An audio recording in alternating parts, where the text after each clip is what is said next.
Entrevistas en sintonía con vos.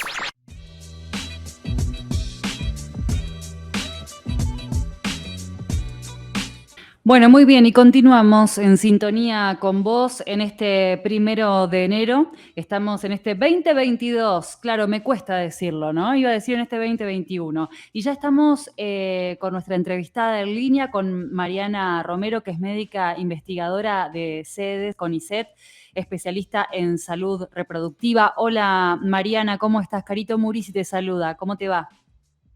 Hola, ¿cómo estás? Mucho gusto. Bueno, mucho gusto y agradecerte por habernos atendido y además también por dedicarnos este ratito para que podamos conversar con vos. A un año ya de que en Argentina el aborto sea legal, me parece muy interesante poder compartir con la audiencia algunos datos que analiza el proyecto Mirar, que esta iniciativa de SEDES e IBIS, que se encarga de monitorear la aplicación de la ley 27.610 IBE y también la atención post-aborto, ¿no? ¿Cómo ha sido ese análisis, Mariana, del entorno normativo, de la oferta de servicios, la demanda, la atención, también los resultados en este 2021 que se fue? Bueno, lo primero que nosotros pensamos es que esto es un proceso, ¿no? Tendríamos la aspiración o nos gustaría poder decir, bueno, la implementación es buena, la implementación, viste, como darle una categoría. Claro. Y la verdad es que la implementación de cualquier política pública y sobre todo las políticas públicas que tienen que ver con salud son un proceso. Eso no quiere decir que con eso una diga, bueno, es un proceso, entonces se va a ir dando con el tiempo. Por supuesto que algunas garantías tienen que estar desde el inicio, pero pensamos que algunas otras cosas se van dando justamente en procesos que a veces son heterogéneos, que a veces son dispares, que a veces tienen retrocesos también, ¿no? Creo que lo interesante que pudimos mostrar en el reporte es que justamente algunas jurisdicciones están dando cuenta de lo que hacen, pueden mostrar avances sustantivos, también muestran avances sustantivos porque esta ley se implementa sobre un trabajo fecundo, sostenido, digamos, de acceso al aborto legal que estaban contemplados en el Código Penal, ¿no? Pero bueno, en otras jurisdicciones ese trabajo sostenido y demás, bueno, tuvo particularidades, tuvo retrocesos, tuvo situaciones complejas, digamos, de remontar. Entonces hay que tener en cuenta eso cuando uno mire este nuevo escenario con ley como un proceso, eso por un lado. Y por el otro lado, creo que si bien nosotras seguimos teniendo que hay información, la información que hoy está todavía son pedacitos de un rompecabezas que falta completar, ¿no? Entonces encontrás un poco, encontrás otro poco y hay que ir armando esa figura completa como para ir entendiendo y pensando cuáles son los lugares particulares los lugares o las situaciones en las cuales es necesario intervenir de forma más particular, ¿no? Con respecto a esto de que comentabas, ¿no? El tema de la información, ¿existe todavía esta necesidad de difundir los alcances de la ley para que lo necesite y que pueda también conocer y tener acceso a dónde debe acudir para tener un aborto seguro, ¿verdad? Sí, hay una línea, sin duda. Sí, claro. Sí, eso sin hay duda. una línea telefónica gratuita. Sí, es el 0800 de salud sexual, el 0800 444, ahora me voy a confundir yo. No, vos sabés que, Mariana, yo tengo anotado el 0800 222 3444 de la línea telefónica gratuita. Muchas gracias. Ahí está. Sí, no, está bien. Típico que lo repito sistemáticamente, bueno, y ahora se me confundieron los números. Ese es un número gratuito del Ministerio de Salud de la Nación.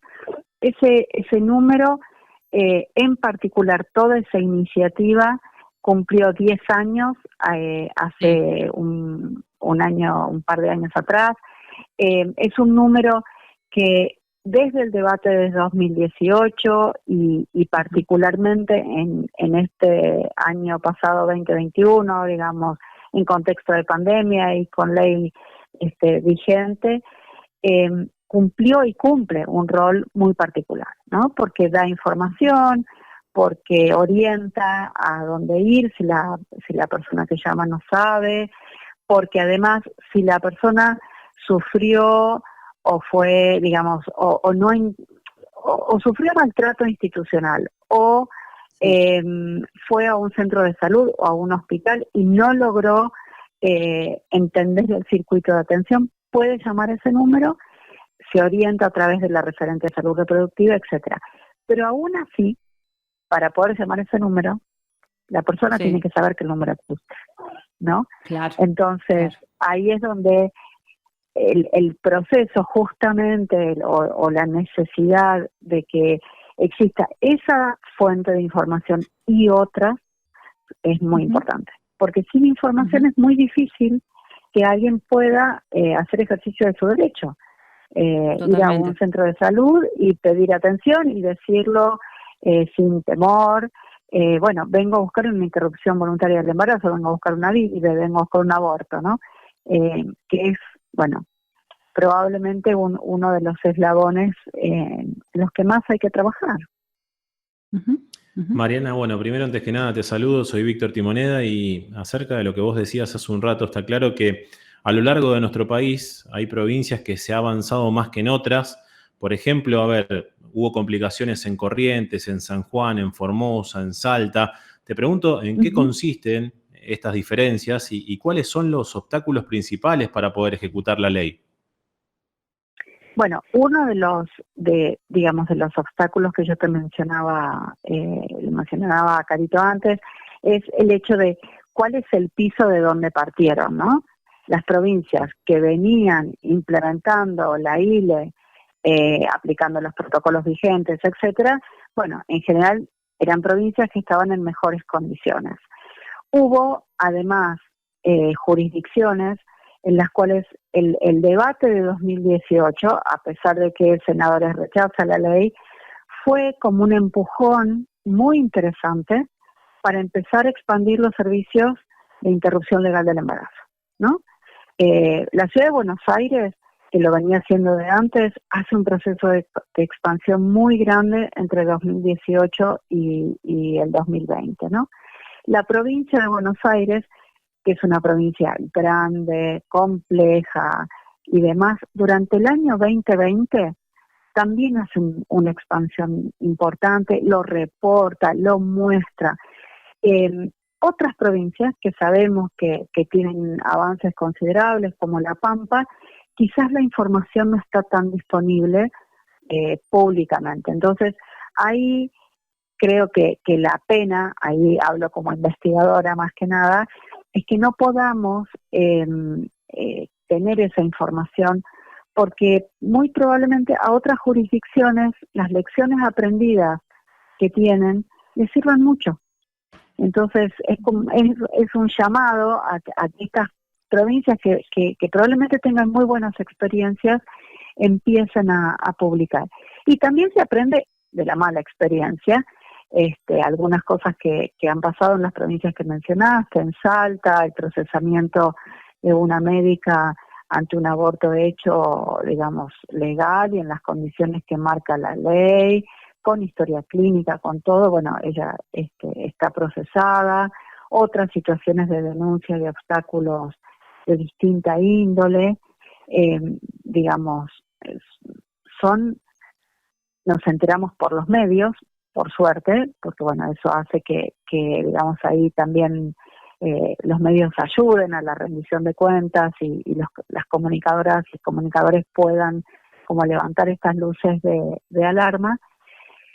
Pero sabemos que cuando algo toma los medios es difícil después volver como para atrás y tratar de intervenir y de revisar y sobre todo de que para esa persona en particular que se vio afectada, bueno, el acceso al aborto en este caso se garantice de otra manera, ¿no? Entonces, me parece que ahí digamos, tenemos que trabajar identificando como estos cuellos de botella, como dije, o situaciones donde se estigmatiza y se procesa a una profesional, otras situaciones donde el peregrinar que hace la mujer, la persona buscando el aborto, hace que finalmente desista, y eso ocurre en algunas jurisdicciones. En otras jurisdicciones, la imposibilidad, digamos, la persona llega al centro de salud y quien da la consejería no es absolutamente explícita acerca de las condiciones de la ley. Entonces el 0800 ha recogido información sobre esto, de el hecho de que una mujer va, pide, solicita un aborto, y la información que se le da es una información falaz. Y todas esas situaciones, digamos, son las que contribuyen a obstáculos, a barreras que bueno, que hay que seguir trabajando para que no sucedan, ¿no? Mariana, te hago una pregunta más técnica y te consulto de qué se trata la mifepristona y consultarte si en un futuro cercano se puede combinar, por ejemplo, con el misoprostol.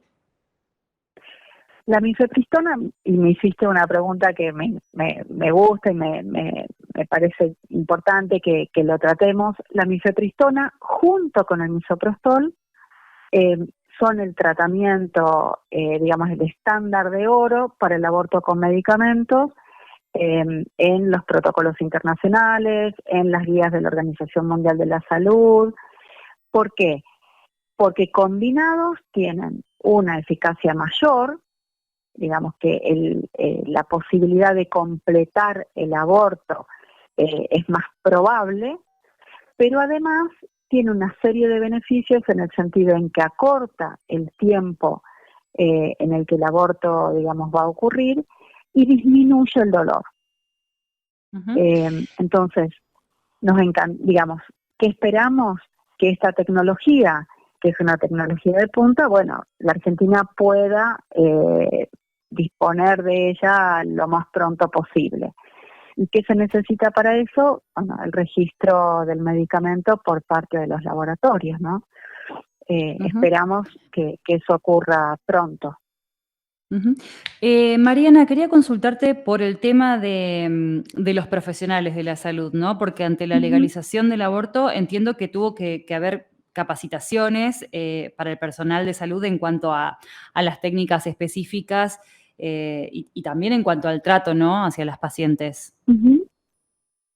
Sí, las iniciativas de capacitación han sido, yo diría, bastante federales, porque por las restricciones de la pandemia, por ejemplo, la Dirección Nacional de Salud Sexual y Reproductiva organizó encuentros de formación profesional, de fortalecimiento de las capacidades de los profesionales, y de esos encuentros participaron más de 1.500 profesionales a lo largo y ancho del país, no solo médicos y médicas, sino también trabajadoras sociales, psicólogas, digamos, el equipo de salud, ¿no?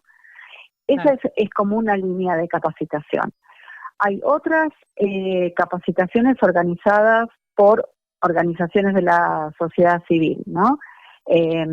Católicas por el Derecho a Decidir, FUSA, el mismo CEDES, REDAS, la Red de Profesionales por el Derecho a Decidir, también organizan capacitaciones, quizás a veces no son tan, digamos, como dirían, tan numerosas, pero quizás tienen la posibilidad de ir más en profundidad en algunos temas. Todas esas iniciativas hay que sostenerlas en el tiempo, porque los equipos se renuevan, porque hay que reforzar, porque hay que dar opciones para nuevos intereses que tenga la gente, o consultas o inquietudes. Entonces, yo creo que el canal de la capacitación tiene que ser un canal dinámico y abierto permanentemente, ¿no? Mariana, Fabio Montero te saluda, ¿cómo estás? Hola, Fabio, ¿cómo estás? ¿Cómo te va? ¿Cómo estás? Bueno, en Bien, primer bien. término me interesa mucho el concepto de proceso con el cual vos comenzaste un poco esta entrevista, ¿no? Y en esto de que en este proceso hay avances y también hay retroceso. Me parece bueno para bajar la intensidad a algo que había generado muchas expectativas, pero las expectativas se tienen que ajustar a la realidad y la realidad funciona de esa manera. En ese marco quería preguntarte si ustedes tienen algunos datos concretos acerca de la cantidad de abortos que se realizaron en este año. Y lo pregunto a la luz de lo que siempre se dice frente a la aprobación de este tipo de normas, ¿no? Que de repente todo el mundo va a salir a hacerse un aborto. Digo, a la luz de lo que veníamos teniendo, ¿cómo está funcionando la ley en cuanto a cantidad de personas que practican, que hacen esta práctica? Bueno, un problema que tenemos, y por eso hablo de proceso, es que los que veníamos teniendo es un número estimado, ¿no? Porque si bien teníamos interrupciones legales del embarazo, los registros de esas interrupciones legales eran registros bastante, yo te diría, difíciles de consolidar, ¿no? Algunas jurisdicciones reportaban, la Ciudad de Buenos Aires, vuelvo a repetir, y la provincia de Buenos Aires publicaron informes desde la autoridad sanitaria, digamos, de cada jurisdicción, y ese es un buen punto de partida para evaluar lo que hoy está pasando en esas dos jurisdicciones, ¿no? Perdón. El número que nosotros pudimos recabar es un número de 25.000 interrupciones y ILE-IVE, las dos juntas, en el primer semestre del año 2021. En ese primer semestre, ese es el número que reportaron las distintas provincias a la Dirección Nacional de Salud Sexual y Reproductiva. En septiembre, esos fueron datos que hace muy poquitos días reportaron desde la misma Dirección Nacional, ya se hablaba de 30.000 interrupciones. Una colega de ustedes el otro día me decía, bueno, pero ¿eso es mucho o es poco? Claro. Y la verdad es que yo lo primero que tengo que decir es, no sabemos. Este es el punto de partida de la ley. Eso sí podemos saber. En este primer año de implementación de la ley, esos son los números que tenemos. Y el sistema de registro se ha fortalecido, entonces es un número al que le empezamos a creer bien, ¿no? Es un número que te da una idea de la distribución geográfica, etcétera. Ahora, este número es el número del sector público. Nosotros, esta ley, que además se implementa en las obras sociales, se implementa en el sector privado también, esos números no los tenemos. No los tenemos nosotros, no los tiene el ministerio. Y tampoco tenemos los números de las mujeres, de las personas que autogestionan sus abortos, porque eso también es legal. Yo puedo ir a la farmacia, comprar el medicamento y hacerlo en mi casa. Claro. Entonces, ahí tampoco lo sabemos. Sí sabemos, o tenemos algunos números, de las mujeres que son acompañadas por grupos de acompañamiento como las socorristas, porque Socorristas también viene publicando y sistematizando los acompañamientos. Entonces, vamos armando una foto de este primer año, que, como digo, es de información más confiable y más robusta de la que teníamos antes, ¿no? Esto, Mariana, sí. Esto es parte del déficit de la ley. ¿Cabe suponer que de acá a una implementación mucho más perfecta de la ley estos números se van a poder redondear sobre una realidad o vamos a estar siempre en esta nebulosa? Me da la impresión, y sin conocer en profundidad el tema, que es complejo precisamente por el tema de la autogestión también, ¿no? Bueno, pero ahí yo podría decirte, la autogestión existió antes y existe ahora. Y querer medir eso es difícil, pero lo es en cualquier país. Claro, digamos, los abortos autogestionados son eso, son autogestionados y de eso no hay registro, ¿no? A mí me preocupa más los que se hacen dentro del sistema de salud, ya sea obra social o privado, y no tenemos reporte. Pero esa información no la tenemos para el aborto, pero tampoco la tenemos para muchas otras patologías o prácticas sanitarias o prácticas clínicas, porque a pesar de que se supone que estas instituciones están reguladas, digamos, no es que hay libre albedrío en el sistema de obras sociales o privados, la información no se centraliza en un único lugar. Claro. Sabemos. Claro. Sí. Mariana, recién vos comentabas el tema de la formación y la capacitación en profesionales y hablaba de algunos números, ¿no? 1.500 profesionales y otras organizaciones que también realizan actividades. ¿Esto tiende a bajar el concepto de objetores de conciencia, o el objetor de conciencia es un profesional que ha quedado ahí clavado y no hay manera de alterar esta normalidad ni con capacitación ni con nada? No, yo creo que probablemente las capacitaciones y la información sean la herramienta que mejor ha mostrado, digamos, resultados positivos cuando querés trabajar con objetores de conciencia. Siempre va a haber un núcleo de lo que llamamos los objetores verdaderos, ¿no? Aquellos que realmente la interrupción de un embarazo va en contra de sus convicciones más personales, más íntimas, y que lo que dice es, no puedo. Y debería haber espacio para eso, y de hecho la ley lo contempla.